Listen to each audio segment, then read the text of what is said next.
Welcome to back world education express में आज का क्लास में प्राचीन इतिहास के 25 महत्वपूर्ण एमसीक्यू करवाया जाएगा। तो आज का पहला प्रश्न है, सिंधु घाटी सभ्यता किस युग से संबंधित है? ऑप्शन ए है पाषाण युग, ऑप्शन बी है ताम्र युग, ऑप्शन सी है कांस्य युग, ऑप्शन डी है लोह युग। तो सिंधु घाटी सभ्यता किस युग से संबंधित है? तो कांस्य युग। Option C right answer, option C right answer. अगला प्रश्न है, हड़प्पा सभ्यता की खोज किसने किया था? हड़प्पा सभ्यता की खोज किसने किया था? तो ऑप्शन ए है John Marshall, option B Dayaram Sahni, option C है आर.डी. बनर्जी, ऑप्शन डी है कनिंघम। तो हड़प्पा सभ्यता की खोज किसने किया था? तो दयाराम साहनी ने किया था। Option B right answer. अगला प्रश्न है, मोहनजोदड़ो की खोज किसने किया था? मोहनजोदड़ो की खोज किसने किया था? तो ऑप्शन ए है कनिंघम, ऑप्शन बी है आर.डी. बनर्जी, ऑप्शन सी है व्हीलर, ऑप्शन डी है कार्यालय। तो ऑप्शन मोहनजोदड़ो की खोज किसने किया था? तो मोहनजोदड़ो की खोज आर.डी. बनर्जी ने किया था। तो ऑप्शन बी राइट आंसर हो जाएगा। अगला प्रश्न है, हड़प्पा सभ्यता की प्रमुख नदी कौन सी है? हड़प्पा सभ्यता की प्रमुख नदी कौन सी है? Option A Ganga, option B Yamuna, option C है सरस्वती, ऑप्शन डी है सिंधु। तो हड़प्पा सभ्यता की सबसे प्रमुख नदी है कौन है? तो सिंधु है। तो ऑप्शन डी हो जाएगा राइट आंसर, ऑप्शन डी हो जाएगा राइट आंसर। तो अगला प्रश्न है, नृत्य करती हुई बालिका की मूर्ति कहाँ से मिला था? नृत्य करती हुई बालिका की मूर्ति कहाँ से मिला था? ऑप्शन ए है हड़प्पा, ऑप्शन बी है लोथल, ऑप्शन सी है मोहनजोदड़ो, ऑप्शन डी है चनहुंद्रो। तो नृत्य करती हुई मूर्ति कहाँ से मिला था? तो मोहनजोदड़ो से मिला था। तो option C right answer, option C right answer. अगला प्रश्न है, सिंधु सभ्यता का प्रमुख देवता कौन था? सिंधु सभ्यता का प्रमुख देवता कौन सा? तो option A Vishnu, option B Shiv, option C Indra और ऑप्शन डी है अग्नि। तो हड़प्पा सभ्यता का प्रमुख देवता कौन था? तो हड़प्पा सभ्यता का प्रमुख देवता था शिव, जिसे पशुपतिनाथ के नाम से जानते थे सिंधु सभ्यता में। तो ऑप्शन बी हो जाएगा right answer, option B right answer हो जाएगा। अगला प्रश्न है, सबसे प्राचीन वेद कौन सा है? तो ऑप्शन ए है यजुर्वेद, ऑप्शन बी है सामवेद, ऑप्शन सी है ऋग्वेद, ऑप्शन डी है यजुर्वेद, ऑप्शन डी है यजुर्वेद। तो सबसे प्राचीन वेद कौन सा है? तो हम लोग जानते हैं सबसे प्राचीन वेद ऋग्वेद है। Option C right answer. आप लोगों को भी प्रश्न का आंसर पता हो तो कमेंट में जरूर लिखिएगा। अगला प्रश्न है, वेदों की भाषा कौन सी है? वेदों की भाषा कौन सी है? तो ऑप्शन ए है हिंदी, ऑप्शन बी है प्राकृत, ऑप्शन सी है संस्कृत, ऑप्शन डी है पाली। तो हम लोग जानते हैं कि वेद जितने भी लिखे गए हैं, वेद उपनिषद जितने भी लिखे गए हैं, सब संस्कृत भाषा में लिखा है। तो ऑप्शन सी हो जाएगा राइट आंसर। तो बढ़ते हैं अगले प्रश्न की ओर। अगला प्रश्न है, महाजनपदों की कुल संख्या कितनी है? महाजनपदों की कुल संख्या कितनी है? तो ऑप्शन ए है 10, ऑप्शन बी है 12, ऑप्शन सी है 14, ऑप्शन डी है 16। तो महाजनपदों की कुल संख्या कितनी है? तो 16 थी। तो ऑप्शन डी हो जाएगा राइट आंसर। अगली प्रश्न की ओर बढ़ते हैं। अगला प्रश्न है, मगध का प्रथम राजधानी कहाँ पर था? मगध का प्रथम राजधानी कहाँ था? तो मगध, तो ऑप्शन ए है पाटलिपुत्र, ऑप्शन बी है राजगीर, ऑप्शन सी है वैशाली, ऑप्शन डी है उज्जैन। तो हम लोग जानते हैं कि मगध का प्रथम राजधानी राजगिरी था, राजगिरी, जिसे आज के समय में वर्तमान में हम लोग राजगीर के नाम से जानते हैं। तो ऑप्शन बी हो जाएगा राइट आंसर। अगला प्रश्न है, जैन धर्म के 24वें तीर्थंकर कौन थे? तो ऑप्शन ए है पार्श्वनाथ, ऑप्शन बी है महावीर स्वामी, ऑप्शन सी है ऋषभ देव, ऑप्शन डी है नेमिनाथ।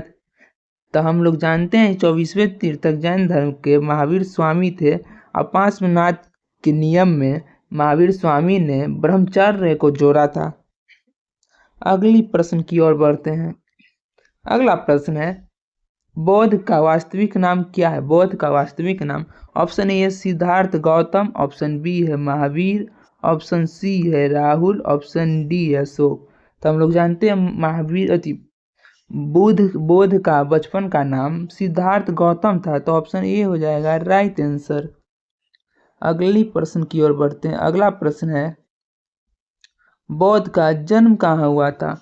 बौद्ध का जन्म कहाँ हुआ था? तो ऑप्शन ए है बोध गया, ऑप्शन बी है सारनाथ, ऑप्शन डी सी है लुम्बिनी और ऑप्शन डी है कुशीनगर।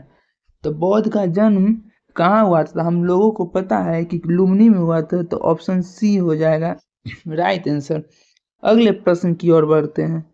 अगला प्रश्न है, बौद्ध ने ज्ञान प्राप्त कहाँ पर किया था? बौद्ध को ज्ञान की प्राप्ति कहाँ हुआ था? तो ऑप्शन ए है बोध गया, ऑप्शन बी है सारनाथ, ऑप्शन सी है कुशीनगर, ऑप्शन डी है वैशाली। तो बौद्ध को ज्ञान की प्राप्ति बोध गया में हुआ था, तो ऑप्शन ए हो जाएगा राइट आंसर।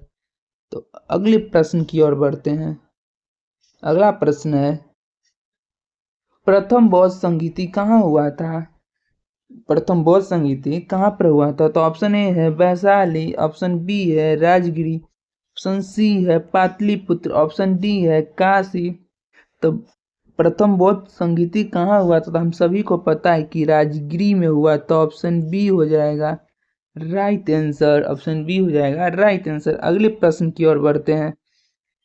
अगला प्रश्न है, मौर्य वंश का संस्थापक कौन था? मौर्य वंश का संस्थापक कौन था?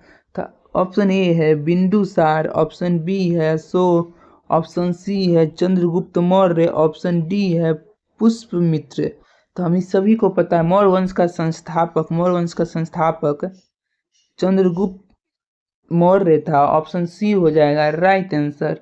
ऑप्शन सी हो जाएगा राइट आंसर। अगले प्रश्न की ओर बढ़ते हैं। अगला प्रश्न है, अशोक ने किस युद्ध के बाद हिंसा त्यागा था? तो ऑप्शन ए है कलिंग युद्ध, ऑप्शन बी है पाटलिपुत्र युद्ध, सी है उज्जैन युद्ध, ऑप्शन डी है तक्षशिला युद्ध। तो हम सभी को पता है अशोक ने कलिंग युद्ध के बाद अस्त्र शस्त्र को त्यागा था। कलिंग युद्ध कब हुआ था? तो 261 ईसा पूर्व में हुआ था। अगला प्रश्न है, अशोक का प्रसिद्ध उपनाम क्या है? अशोक का प्रसिद्ध उपनाम क्या है? तो ऑप्शन ए है धर्मदेव, ऑप्शन बी है प्रियदर्शी, ऑप्शन सी है चंद्रदेव, ऑप्शन डी है विश्वनाथ। तो हम सभी को पता है अशोक का प्रसिद्ध नाम प्रियदर्शी है। ऑप्शन बी हो जाएगा right answer. Option B right answer. अगले प्रश्न की ओर बढ़ते हैं। अगला प्रश्न है, कौटिल्य किस ग्रंथ का लेखक है? कौटिल्य ने कौन सा ग्रंथ लिखा था? तो नीति शास्त्र, अर्थशास्त्र, ऑप्शन सी है न्याय सूत्र, ऑप्शन डी है महाभारत। तो हम सभी को पता है कौटिल्य के द्वारा अर्थशास्त्र लिखा गया था। ऑप्शन बी हो जाएगा राइट आंसर। अर्थशास्त्र में मौर्य वंश के बारे में जानकारी दिया गया है। अगला प्रश्न है, गुप्त वंश का संस्थापक कौन था? गुप्त वंश का संस्थापक कौन था? तो ऑप्शन ए है श्रीगुप्त, ऑप्शन बी है चंद्रगुप्त प्रथम, ऑप्शन सी है समुद्रगुप्त, ऑप्शन डी है स्कंदगुप्त। तो हम सभी को पता है गुप्त वंश का संस्थापक श्रीगुप्त है। ऑप्शन ए हो जाएगा राइट आंसर। अगले प्रश्न की ओर बढ़ते हैं। अगला प्रश्न है, चंद्रगुप्त द्वितीय का उपनाम क्या था? चंद्रगुप्त द्वितीय का उपनाम क्या था? तो हम सभी जानते हैं ऑप्शन ए है समुद्रगुप्त, ऑप्शन बी है विक्रमादित्य, ऑप्शन सी है कुमारगुप्त, ऑप्शन डी है स्कंदगुप्त। तो चंद्रगुप्त द्वितीय का उपनाम हम सभी लोग जानते हैं कि इनको विक्रमादित्य के नाम से जाना जाता है। चंद्रगुप्त द्वितीय को विक्रमादित्य का उपाधि मिला है।